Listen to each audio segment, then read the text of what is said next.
Happy Thursday, my world. Happy whenever you'll see this in your world, okay?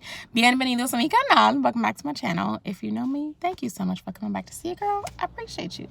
If you do not recognize this face right here, my bad. My name's Latrice. Nice to meet you. And this right here is Faith by Latrice. Yes.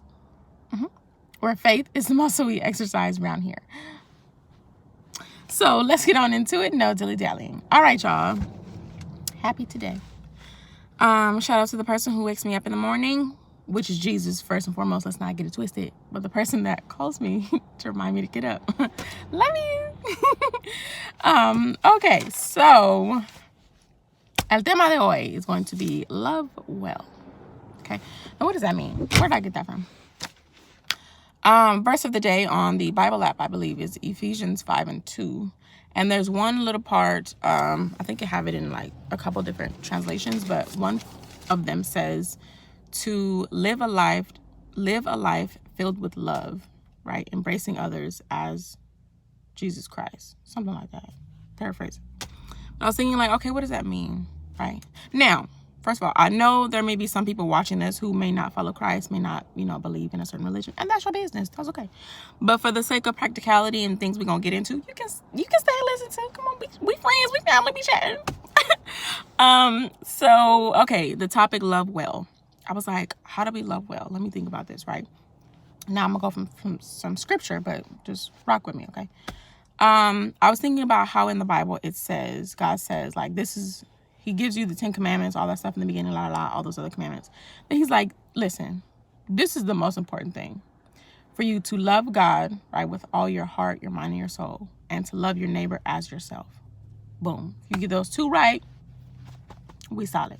And it's like, okay, so what does that mean, right? And nowadays, 2,000 plus years later after he walked the earth and all that stuff, we may all define love in so many different ways. You can ask 10 people, what does love mean to you? And you might get 10 or 12 different answers, right? You may go to a dictionary of whomever you're choosing, and it may have another different answer, right? Or several answers, several descriptions, right? But me, myself, personally, the main one I like to go by is how love is described or defined in the Bible. And you can find that in 1 Corinthians chapter 13, right? Just read from there. And in the beginning, in verse 1, I'm going to paraphrase real quick because I don't got my Bible in front of me, my paper one. It says, and this is Paul speaking, I believe. He says, if I could speak all the languages of the earth, right, and of the angels, but didn't love others, I would only be a noisy gong, right? Or a clanging cymbal, just making noise. If I could do all this, I could speak all these languages. I could be so intelligent. I could be knowledgeable, all the things. But if I didn't have love, if I don't got love, I'm just making noise out here. I'm not really saying nothing.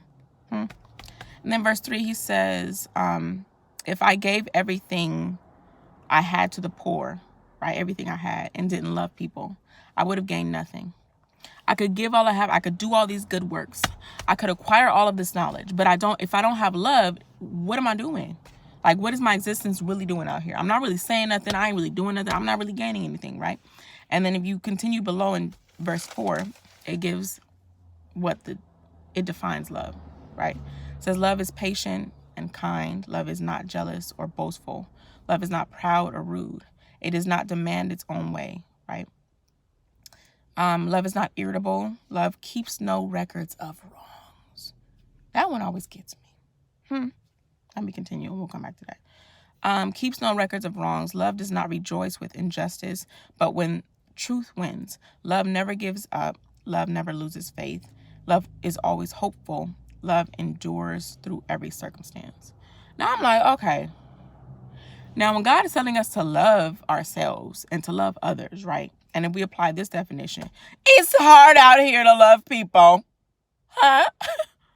It's difficult. If you go by what these things are, all these action words, all these verbs, all this patience I got to have with people. I have to be kind. I have to not keep records of wrong. What is that?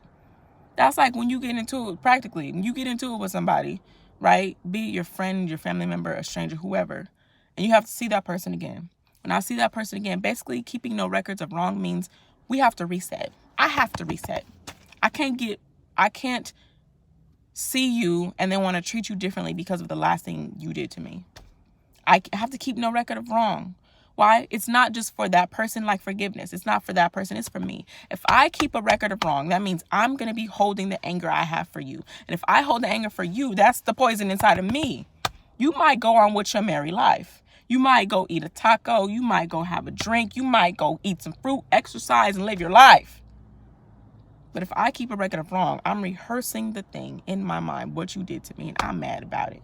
So I can't even love people right. I may see somebody I adore and can't even greet them properly because I'm thinking about what you did to me.